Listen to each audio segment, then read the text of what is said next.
Hi, I've been following along with Paul McWhorter's Raspberry Pi Pico W lessons. We're on number 27 and we're talking about creating the curves, potato chip curve on your OLED display. Um, Paul gave us homework of trying to figure this out last week, and I had no clue where to start actually, so I didn't even attempt it, a video on it or anything like that. I could have done Google searching, but then I'd be just copying somebody else's code. So um, I didn't want to do that. But anyhow, it was a fun lesson and interesting um, display of how math can do uh, these create these curves and everything. But anyhow, um, I did not do a homework video for 26 for lesson 26, and the homework for this one was just to copy his code and do it. And I did that, but I'm not even going to show that off today. I just a couple things that I came up with along the way while we were doing this, and a couple other people in their videos comment about a couple things. So let's get to the code. So somebody was asking about our I2C bus, and they said, well, we were just putting in this frequency of 400,000 hertz or, whatever. And I think James, I think, might have said it. He said, well, I don't know what that means. Well, um, when you're transferring things over the I2C bus, it's clocked in, it's each bit is sent over on a clock cycle. So the faster your clock runs, the faster um, your display is going to get updated. And most of the code you see really doesn't matter how fast you transfer that. I mean, it's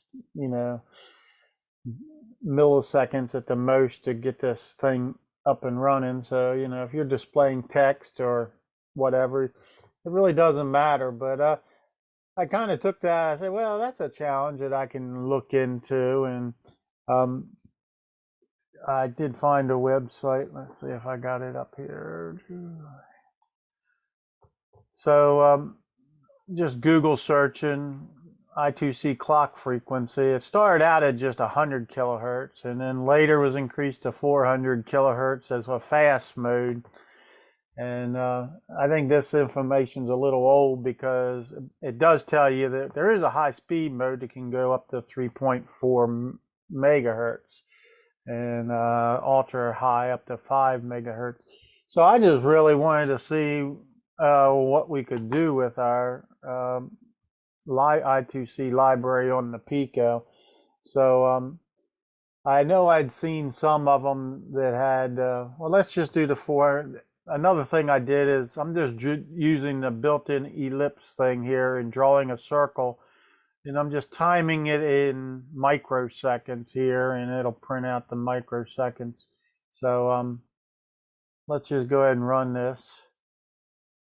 And I have actually, I'm taking two timings. I'm taking the overall timing, and that's getting that, and that's this is microseconds, so it's 26 milliseconds. And then I'm also did the computation time, which is going to be close to the same every time for this, is 230 microseconds. So not even a quarter of a millisecond to get to do the actual math that they do behind the scenes for the ellipse. But then you got, so the difference, so that if you, I got this one and this one, and I got the show, only thing I got in here is a show in between these. So you can see, oops, it's behind me.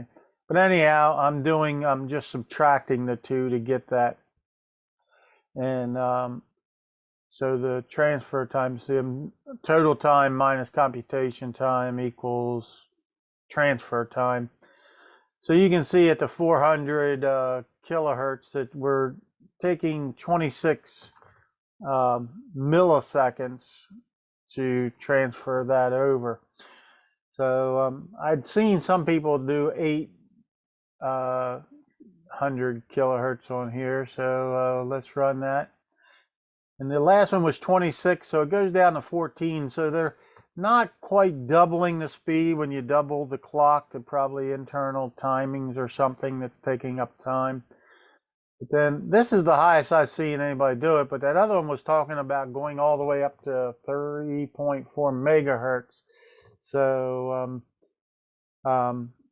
I said, well, let's try it and see what happens. So I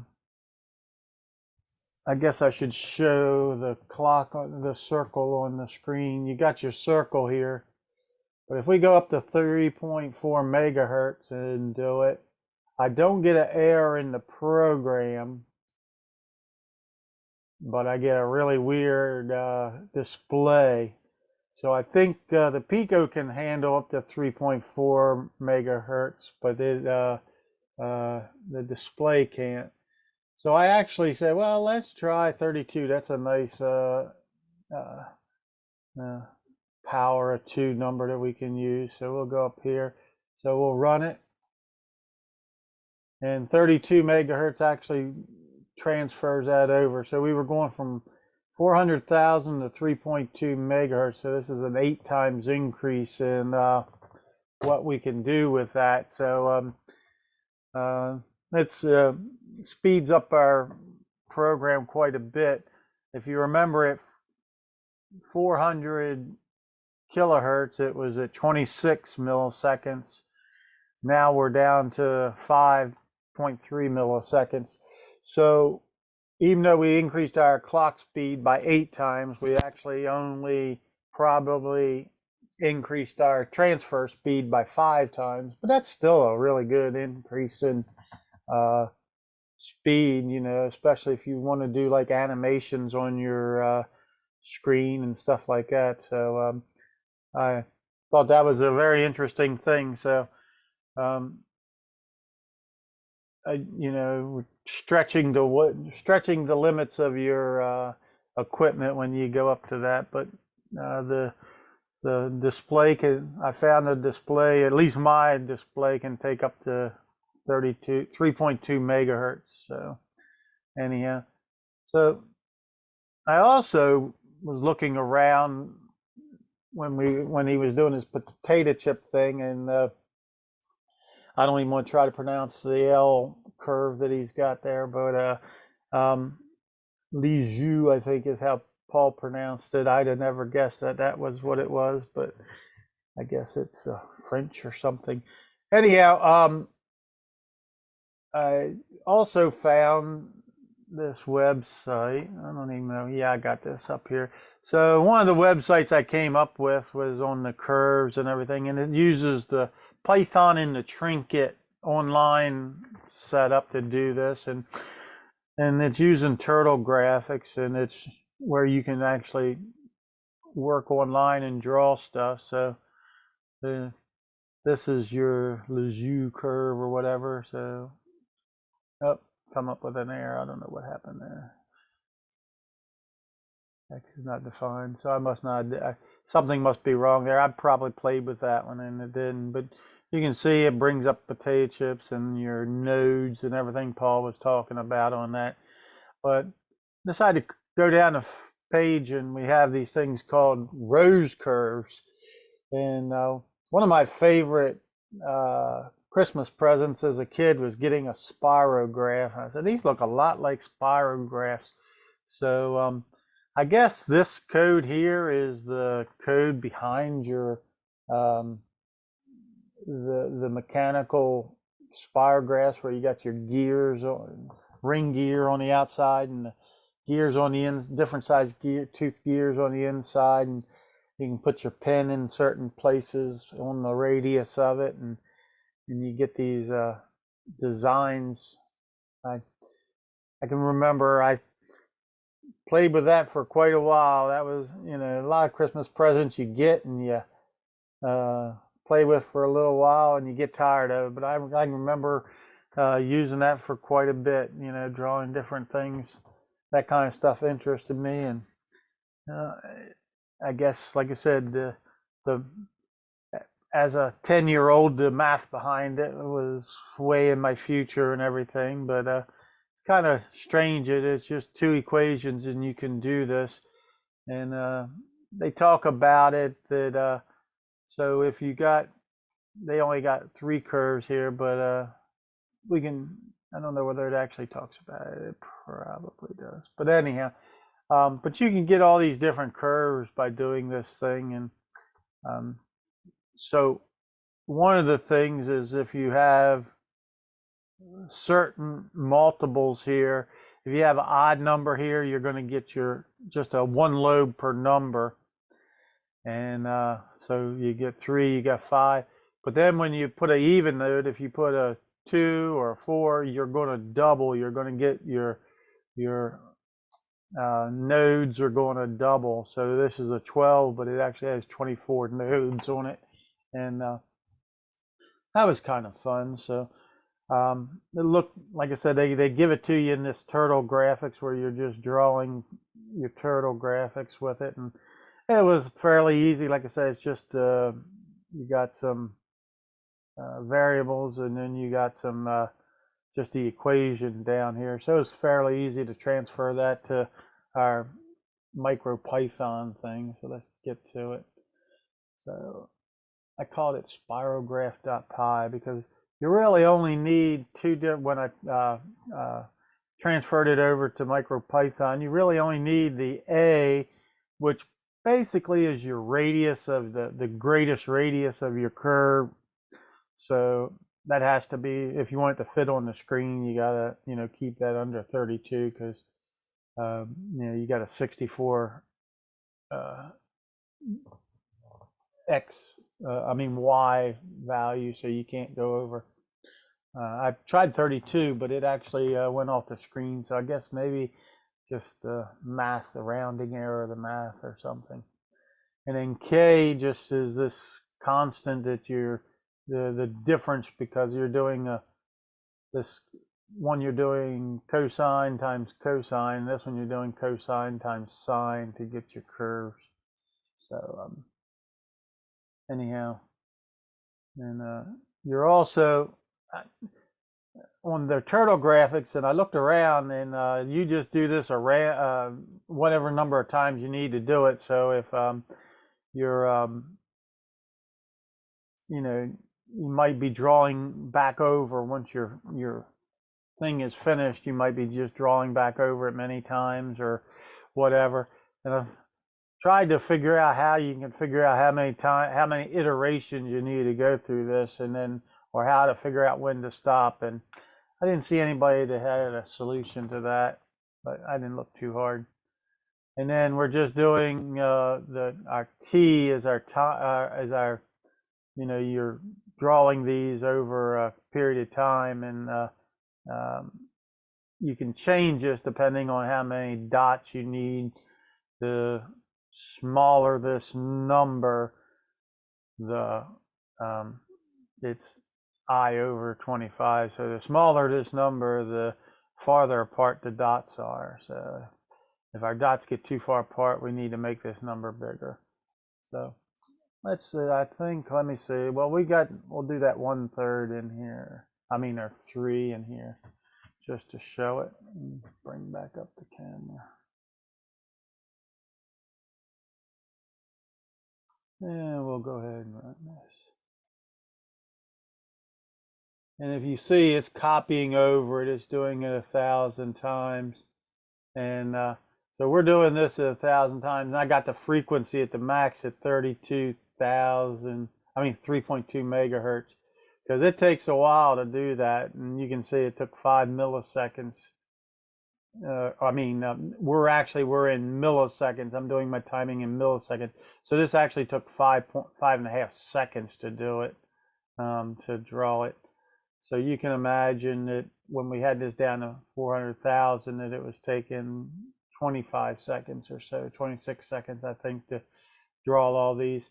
Now you could reduce this to do a triangle. It's only, doing that. So we could go maybe to instead of 1,000, let's just make this 200 here and see what happens.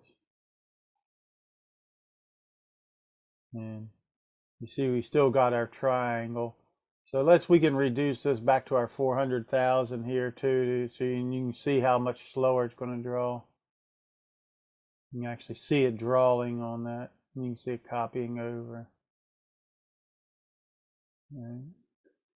But like I say, when you go back to 3.2 megahertz, it draws it so fast you really can't see it. But that actually is a good thing, because if we try to draw something else, well, that's a 3-lobe circle. So let's do a 2-lobe. I'm going to do a 2. And they say when this is even numbers, you're going to get this number times 2 lobes if it's even. So let's run this and we should get 4 lobes. And that's what we get. So if you got 5, you're going to get 5 lobes. There we go.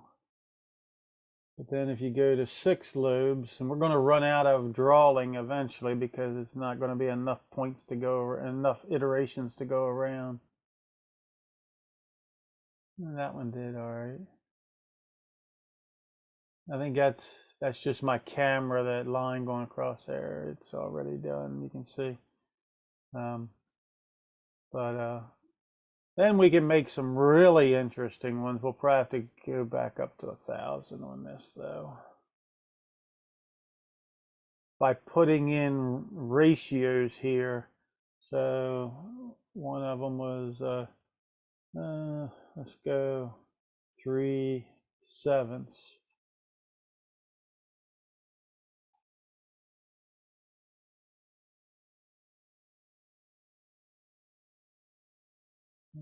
That was interesting. Let's go, what was the one? 5/4, I think.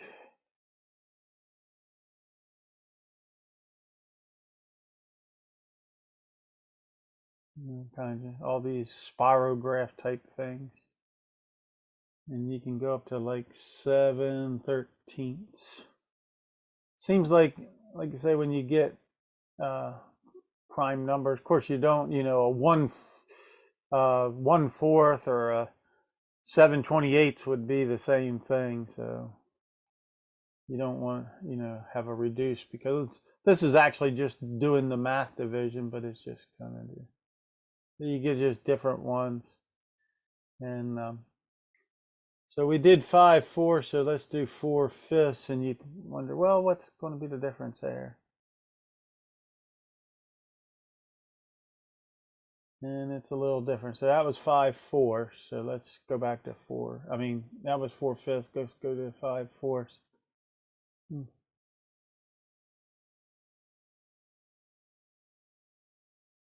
Looks similar, doesn't it? So, well, I think our page over here had some interesting ones on it. Yeah, this is 5/4 and 7/3.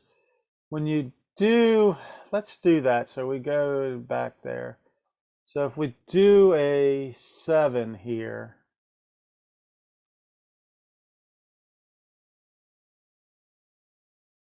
you get the nice skinny things there. But now if you go 7/3, you're still only going to get the lobes, and I'm not sure exactly how that. I think if both of these are odd, you're going to get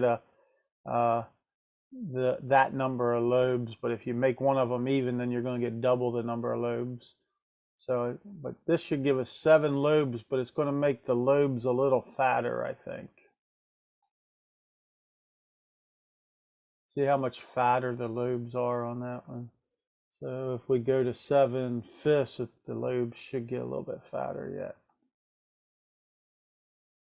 And they're kind of overlapping, but still only has 7 lobes. That's kind of cool.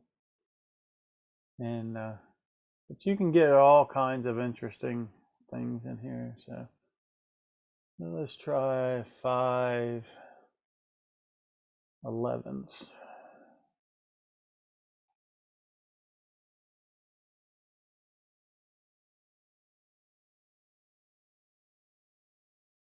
That's an interesting. Sorry about the handheld camera here, guys. But anyhow, like I say, it's a short code, 17 lines of code. If you take out the timing part, only 15 lines of code. So we're importing time and we're importing math, just sine and cosine from math, just so I don't have to put math.cosine.